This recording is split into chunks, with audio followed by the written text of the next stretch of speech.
Hi there, Ddraig here, and welcome to my look at Radious mod.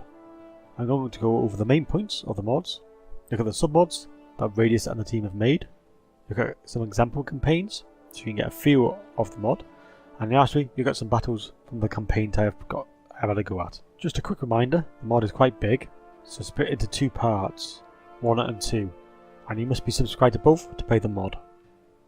So here's the main screen, which is rather handy, as all the bullet points I need to start off my video are already here. So how does the Radious work? What does it do? Well, it pretty much tells you on this main screen. So let's have a closer look and get into a bit more detail at each point. So from the top, new units, and that's an understatement really. There's hundreds of new units to flesh out your armies, 300 plus over all factions, and they grow every patch. Each unit is based on your and brings to the battlefield a new skill for that particular faction. I will show you some of the choices as we go along, and you'll be able to see them in my campaigns and some in my replays. Next is magic. You get a lot of magic in this mod, so you can cast more spells, and the costs have been tweaked to make it a bit more interesting system. Then there's a strong co-op and multiplayer community, and I'll post the link to the Steam group and Discord in the description, so you can check that out if you need to. Or want to. Campaign mechanics have changed, so factions are a bit more unique, as well as a refresh on the garrisons, which includes Radius' own created mod units, with tech buildings tweaked to provide more interesting gameplay. The economy is completely overhauled. Radius is known for its big, even huge battles, and the hours used to have these battles easier, even with my 50 turns, as you can see from some of my replays.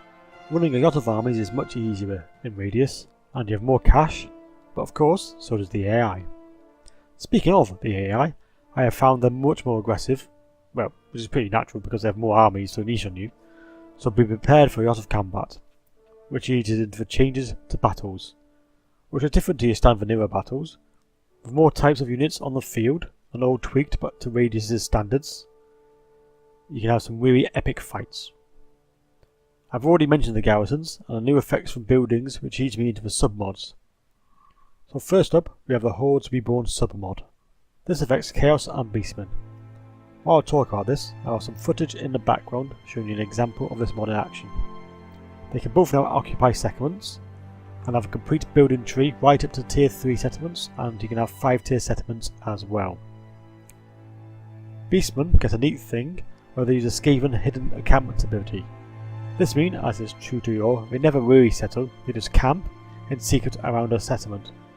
So, like the Skaven, it looks like a ruin to everybody else, but of course, now, if you attack it, you might not get a Skaven army, you might get a Beastman army instead.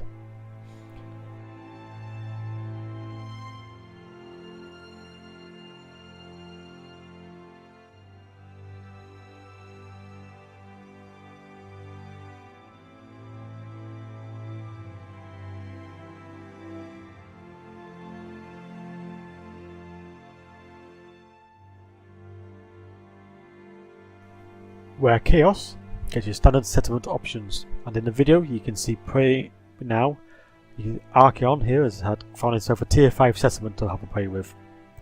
Radious has of course added all these buildings and all the appropriate tech, and gives the Chaos and Beastman playthrough a few more options and making him feel a bit more fresh. And of course you get a few more units to play with, as you can see in the videos. So if you love these factions, download these additional submods or submod for a bit of a change of pace to your campaigns.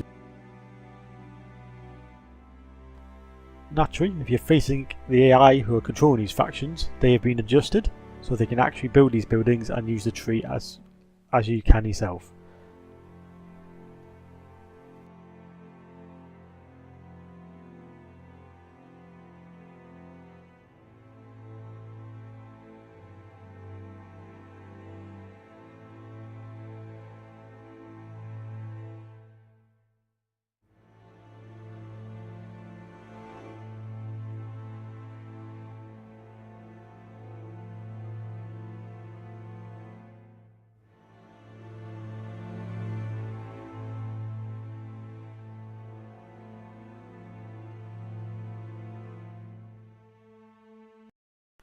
The next submod we're going to look at is the Jordan Hills compatibility submod. Radious has teamed up with some other modders and implemented their mods into their own, adding the Radious touches on units as required.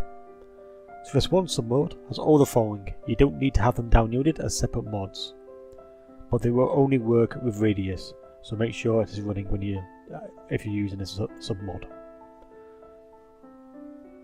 These are Mixus, Legendary Yords, Heroes and Tablet Yords packs, Smokins, Force Confederation, Zombie Flanders, Emperor Master Engineer, Zudad, Remensons and Vandis, Volton, Herald of Sigmar, and finally Shore Muscles and Kaebs, Gotek and Ferex.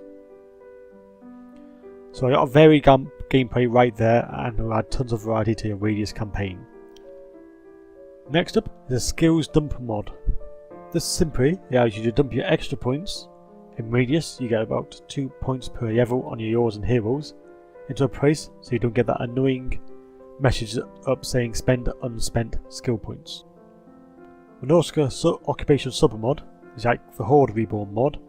It just allows the Norsca faction to settle not just ports, but anywhere they like.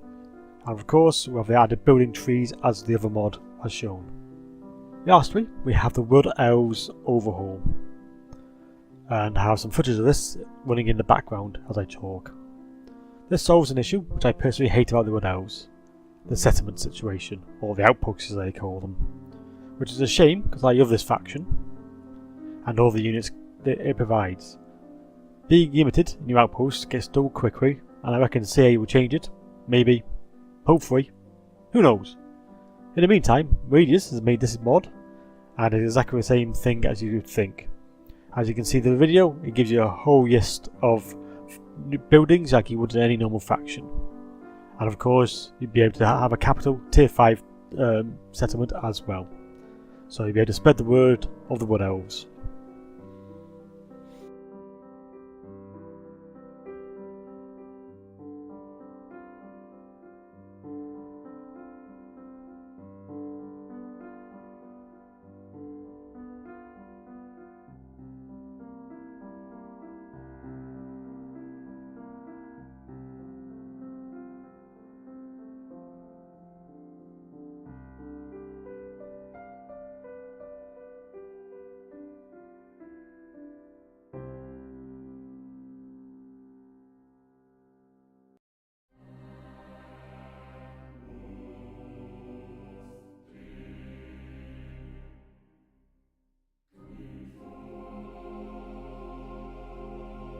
That's the arse of the submods, and the end to make a quick overview. So let's get into the meat of the mod, and load up a few campaigns, and so you can actually see the game in action.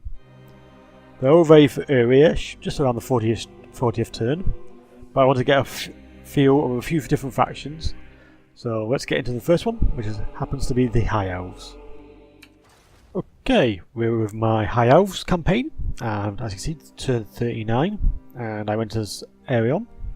So, as I'm sure you know, you start off here, and you had a few Dark Elves to deal with. So I dealt with them in a few turns. I wouldn't say it was a couple of decent battles, but nothing special. So, and up here, and I took over the Shrine of Cain, this area, and toward an hour here. And as you can see, I have 2 and a third one armies, and for how much I'm getting, I can get a yacht. So this is the key to Radious. It allows you to have multiple armies really easily. The debuff for having, if I can find it, there it is much smaller. So I go additional upkeep for 3 armies is 202. It's nothing compared to the vanilla version and other mods itself. So yeah, I've had a couple of big battles, mainly against the Dark Elves, I admit. I just thought I'll quickly show you. I thought I'll stop it here because we're now in full, or the High Elves are now in full control of our home place here. So it's all good. And I was trying to get a confederation with Tequus, not Tequus, Tyrion here. Of interest? No. It's been varied between red and yellow. Anyway, I'm sure you want to see see what units you can get. So, let's go through units first, and I'll show you some of my own army compositions. And a couple of new units. So we've got a swordsman here. So, like with spearmen, but obviously they're a bit comparably. Let's just have a quick look. Not as good as defense, but they're a bit better on the attack because obviously swords. Other than that, most of these tiers are the same. And then you got the Elven Sea Guard, and you got Knight Elm Archers, which is sort of a 8 tier thing, and I'll be able to build them very soon because you just need that. We have Shadow Warriors, which are already there. Seekers, Two Sword Infantry. I have that on the screen so you can have a quick read. We don't. Radious doesn't usually add any more abilities like some, like say Boys to the Boys or SFO Grimhammer. Usually adds more unique units and with their own art style. So you got Red Ribbon Swordsman, that's another example. Very good defense, anti-infantry. You really can make a really good tar pit army with this. Not tar pit. A real good shield anvil to your hand sword from behind. What else we got here? Red Ribbon Spearman. So basically just upgraded High Elves Spearman. I also got some Night Elm Spearmen, which are nails to be fair. 64 melee damage, ridiculous. On the cavalry front, we've got a couple of variations. So we've got some more, instead of so you got the shot cavalry and you got the sort of a more melee focus with an anti-infantry bonus. Excuse me. Silver Helms as always. Shore Riders. That's just for another anti-infantry unit. It's basically a small buff on the Weaver Swords. More expensive. Oh, and while we're talking expensive, as you can see, the unit costs for these unit costs are very small compared to the vanilla versions. So something to take into consideration. So you can have ridiculously good armies. But of course, look at the AI, and the AI is very aggressive. I've found they really.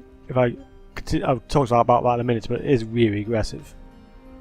I've got Horse Masters of Arion, and you also get a good description, by the way, in each one of these, each one of the new units. So, massive charge bonus. It's a really solid cav unit. Was that an extra ability I just saw? Let's click on that. Nope. Right. Just checking there was no more special abilities. No new chariots. We have the usual sword masters. We've got all the usual mages. We've got some new ones here though. Gate guard, a highly useful unit, missile and very good melee defense. Bit of offering sea guard, but a bit tougher in both places.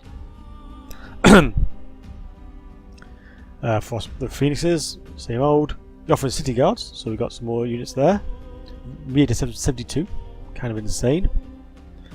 And city guards, they're just basically souped up your offering sea guards over there. Right on top we've got Wardens of Anna, yeah, you can read it. So some Sun's armour. These are high damage dealers by the looks of it. Halberd Armory, so it's going to have anti-infantry. Anti-arch. How big's that anti-arch bonus at the look? Oh, they haven't. Oh. Just got the armour sundering, yeah, see? Learn something new every day. Oh, they have the encouraging mechanic as well. Very handy. And a Spirit Guard.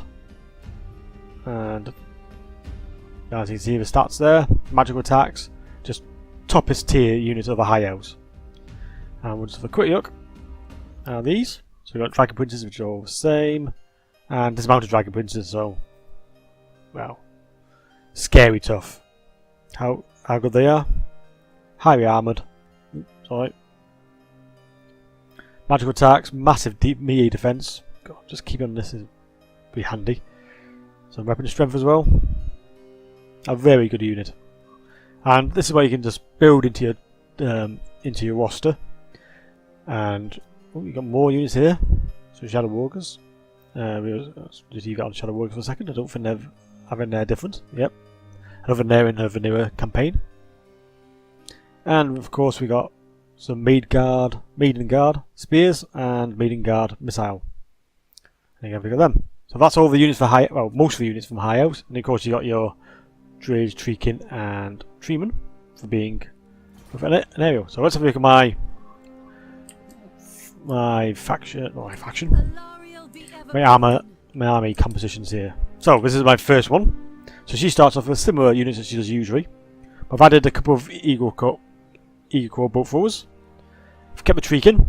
They are stupid tough, as you can see from most stats. Had a bit of cav. Only low tier cav. Some archers just to pick at some of the low tier infantry I've been facing. More archers. So I usually have that in the centre, and these two on the sides. We've got the Sisters of Avion. Ridiculously good unit that is. Just because that is a vanilla unit, and I've got bad there. Re-8 skill, me attack, just in case. Spearmen, Dryads, Swordsmen. So I'm going to show off some of my armies. A replay from each of these campaigns. So we've got High Elves, I have Norsca, and Dwarves. So I'm going to show you at least one battle from each one of them, just to get a bit more of a feel. You can see the units, but without seeing them in an actual battle, it's a bit more difficult to sort of visualise, I think. But anyway, so that's my other army. That's more of a tanky army with some white irons of Krace, sea outfit for damage dealing. So those go on the flanks, cut them up. Some better units. Silver Elms. This was my second army, if memory serves. A rated strong army. And finally, this is my newest army. So it's just starting to build. Still a work in progress. So if I go to recruit now, I haven't got any money at the moment. But you can see how many choices you have, and this is only turn 39. It is a challenge to keep track of what units you want and where you want them. But it's a fun challenge, I'll give you that. And the battles are pretty cool looking. Okay, I think that covers pretty much all the high elves I want to talk about. That's it. Oh, just Defender of Ulfon, so I've got all that bonus at the moment. And yeah. Oh, I think the Dark Elves are trying to get into here. And right, with that I shall jump over to the Dwarf campaign and we can talk about that one. Okay, and this is my Dwarfs campaign, so let's have a quick look how we get on here. So, started off with my favourites, Ungrim, and I'll show you the roster in a minute, but that's pretty much a vanilla roster, but a couple of changes. And obviously started off here, and this took a surprisingly long time to get rid of. They just kept breeding all the time, the orcs here, the greenskins even, and I took that reasonably easily. Took that a bit of a struggle. There was quite about 2 or 3 stacks there, and this one they just kept breeding, and I kept getting punished. My army was just not big enough, so I had to bring over my second army, which I was starting to build up, which I'd used to protect Carrot Cadrin because the vampires were sniffing about, just to say that, and I was a bit worried they're going to go for Carrot Cadrin because that is the current garrison. Speaking of garrisons, your main building will always start tier 3 in Radius. I just drop that in. I think I forgot to mention that in the overview. Anyway, so yeah, went over there, and then thought, right then, vampires. I'll start pushing these off. As you can see, Drakenhof, Tempelhof even, have captured most of this area now. Have I really got that one? Oh, there's not still sorts of them. Yeah, so and Mordheim, Tabakin have pushed in quite a bit here. Interesting. And KCF are being destroyed by somebody. Right. But yeah, interesting campaign so far. As you can see, much like the High Elves, I have got a ridiculous amount of cash. I'm getting a bit of bonus from trade. I didn't think I'd show you the High Elves trade, but I was getting. That's why I had so much money in that one, because I had so much trade going on with the High Elf factions in the area. But here I've only got the dwarves as far as I can see, because they put Thorgrim pushed up and took that over that quite recently. I was going to take that for the extra cash that brings, but I'll just have to make do with this. So armies. Let's have a look at what we can build here then. So we got a few options with this one. Most of the cannons are all the same. There's nothing different there. You still got your good thrower, you still got your thunderers. But let's start from the left. So we've got the Swayers, and they're pretty much all the same. We've got Demon Swayers. Armor and Ddraig. A bit more armor than the standard unit. A very, very good anti-hard unit. One of my favourite anti-hard units in the game, period, I think. Swayers are just brilliant. And you got Grimnir Berserkers. And you're going to spot a theme, but they're just solid dwarves. They're just got such solid units. One of my favourite campaigns to play through is dwarves. So yeah. And with even more toys like the Dragon Company. Just so tough. That high armour, silver shields. Good weapon strength as well. Nice bit of armour piercing. I've got a couple of these units in my current armies. Really tough. Greenskins really struggle to get through them. We've got some Iron Hammer warriors as well there. See your stats for yourself. I hope you've been to see how much variation you can have in your armies with this mod. It really just provides you with so many tools. It's a very fun mod to play. So if you just want to have some stupidly large battles, that's the focus of this mod, I would say. Those are the same: Gyrocopters, Gyrocopter Brimstone, Gyro Bomber, Sons of Ulrich, so a new unit there. And if you want to just pause, if you want to see some of the stats, I'm not going to go through them all. You got Dwarf Scouts as a new unit. Got a special ranged weapon. See what that does. I haven't played with all of these units. Radious was one of the first mods I ever played with in the first Warhammer. And I still come back to it now and again, just to have a quick go. Just because of the battles. You can just go mad with the amount of different units, varieties, different sized battles. I think in one of the replays I'll probably show you, there's thousands of units or thousands of dwarves and goblins. I think I have thousands of. It's a pitched battle. Let's just say that. So let's have a quick look at my current rosters of armies here. So we've got this Ungrim's main army. This is mainly vanilla, I would say. I lost my Giant Swayers through a stupid auto-resolve, which I really should have thought and didn't. Speaking of auto-resolve, it is quite... I would say, boys to boys, is you have to fight more battles. With this one, it does seem to favour you a bit more, I would say. Not by much, but maybe a little bit too much. So... I pretty much fight all the battles anyway, unless I could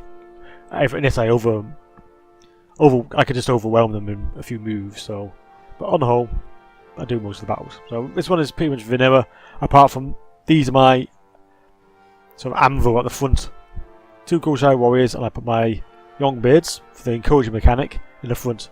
That's 71 and 2 units of 79 with 100 armor for each one. Really ain't getting through that for long. That gives you plenty of time to pound them with these units. Everyone, you might have sensed a theme in the Gold Shield Warriors, my current favourite unit. Just a great backbone unit. So again, 2 of them and my Longbeards in the middle, and then this was just a supplement. This is a supplement army to help defeat the orcs in the north. Greenskins, really.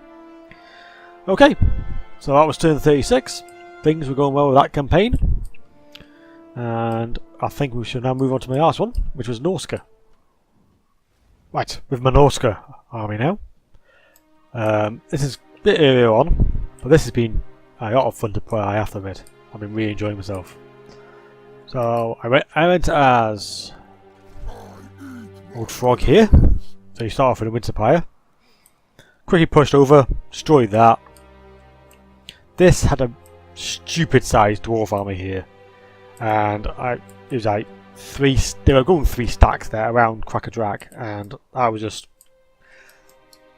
didn't fancy it at all. So I hung around, and then they went for, I have no idea to say that, so they went for there, and they lost a lot of their armies. So Old Frog pounced, took that over. I kept that, and then they got, whoops. It got sneaked over by the Skaven, and I haven't gone back to sort them out yet. So I thought I'd push into here and have a bit of fun here. And this is where a lot more fighting happened, and as you can see, my army's a bit depleted at the moment. But I have a bit of cash. As you can see. A lot of cash. You can get a ton of cash from just destroying armies. A couple of thousand. Easily. If it's a decent fight. And because of Norsca's campaign, and if you saw my... And as I was explaining in my overview, there's a sub-mod to allow you to occupy other places, which I haven't been playing with, but it just gives you that option. It gives you a lot of... I should really create a new army and just run at a deficit, because I can afford it. And it's really easy to afford it. Right. Units. Let's have a quick look at the units. And we'll go from there. So this provides you with these units. These are brilliant units, I love these units. Based around chaos. And I've already got a few of these units in my armies, and I'll show you in a minute because they're great. So I went straight for... This is obviously blocked because you need that building at the start. So I thought, alright then, let's check these out because I've never played these before. And I haven't regretted it. I have to admit, they're great. Let's go quick for these. So these are all the same. I don't think they have creatable as dual weapons actually. No, we don't. So that's just an extra damaging dealer, which get destroyed really. Kurgan Hunters. I think they're not vanilla. Spears, they're definitely vanilla. And I keep getting them killed because I keep forgetting how flimsy they are, but they deal so much damage. Border Hunters. Handy unit. And now where am I? So these are the front ones. So you got champions, got Herskers, there's spears or Herskels. Not exactly sure you say that, as you might have guessed. Chariots, same. And all those are the same. You got Ice Wolf's chariot. Pretty sure that's not vanilla. We have Hung Raiders. An excellent high, really good cavalry unit that is. I never got to play with them because I want to do a few different campaigns, so it didn't. And getting to this stage for each campaign is 5 or 6 hours play, so I just wanted to get a good feel for the units, of the basic units you can get. And as you see, we get really good units within what's around 30-ish. Anyway, moving on. We're all the same. Trolls, love my trolls. Fair warriors, fair manticore. I think these are all identical. And we've got some new ones here. Dragon ship reavers. Some shields, dual wielding, so basically dragon ship units, and some Crimson Skull cultists. I didn't notice these. What do these do then? Cause terror. That is very nice. Cause fear and terror, that is a very nice unit. Unbreakable as well. Good armour. They would be tough to get through. Yeah, I wouldn't mind some of them in my armies, I have to admit. Okay, so that's a sort of a look of what units you can expect. Oh, you also get the Wailers. The Axe Throwers is one of my favourite units now. They deal so much damage, so easily. They just tear things apart, which I'll show you in my battles for Norsca. Okay, quick look at my units, my armies. So I've added a bit more of a backbone to this army. So I usually run with is these 3 in the front line, these 2 right on the flanks to charge in, and as you can see, I have a tendency to get these killed. Actually, I tell you, so the champions are flanked by these 2 marauders. I have those behind them, and these I've been racking up the kills recently. Ice Wolves, which is just awesome. And I think I did have the normal Warhounds. What are they called? Warhounds, yeah. And I've got them killed recently. My trolls are still alive, doing stupid damage. I think that's unit 8. Solid unit, really solid unit, and so nice Asparians for taking over, dealing with anything anti-Arge. But this used to be 18, but we've been having a bit of a battle with pretty much everybody.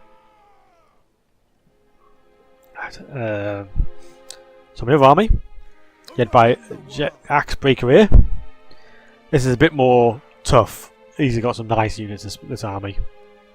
I usually rock with... Well, is it that? No, yeah.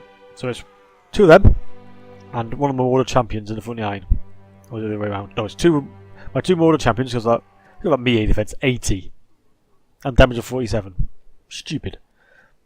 Put one of these Zanesh's aspirants? No, you know what I mean. In the middle of them. And then at the back, those on the flanks, these 2 in the middle for extra damage. These are the other units here. I get killed all the time. And some waivers to create some damage. And there's my favourite units. Course Corps Infantry. The Axe Throwers. Superb unit. And I wanted to cast in each one of these, which is another reason I went down that tree, just to remind you. Quickly, that's another reason I went for this. I wanted a cast in each army. I'm at my maximum now, if memory serves. Yeah, I am. I think I'm at maximum 2, and this is a handy little offshoot of it. I think I went for that. Yep. So there we go. So that is pretty much my basic overview of Radious, the campaign, and some of the submods you can get, and what you expect. Hope you found it interesting. I hope you try this mod, because I think it's a great little chewing mod. I've had it on hard and hard, by the way. I always play on hard and hard for difficulties, and I have been enjoying this. Norsca's been my favourite. Norsca's been the toughest, because there was everybody after me. I've even had to make peace with other Norscan armies, because I just didn't. I went straight for the Skaven. They weren't impressed. I destroyed the Dwarves, and in the meantime I destroyed Kislev, and they were not impressed. And then these came over. I took over. I think they took over here actually. And so I thought, well, I'll destroy them as well. And basically everybody's after me now. So you know, good times. And oh yeah, because I got that. So remember me saying 2 skill points for each tree, and the trees are pretty much the same as vanilla, by the way, with tweaks for damage they do and how much they cast. Okay, with that, I say thanks for watching, and hope you go check out my the playlist of all my battles. I think I've probably got 3 or 4, possibly 3, 1 for each run through, and talk through over that, so you can see how it is on the actual battlefield. And in the meantime, I'll see you in the next video. Thanks for watching.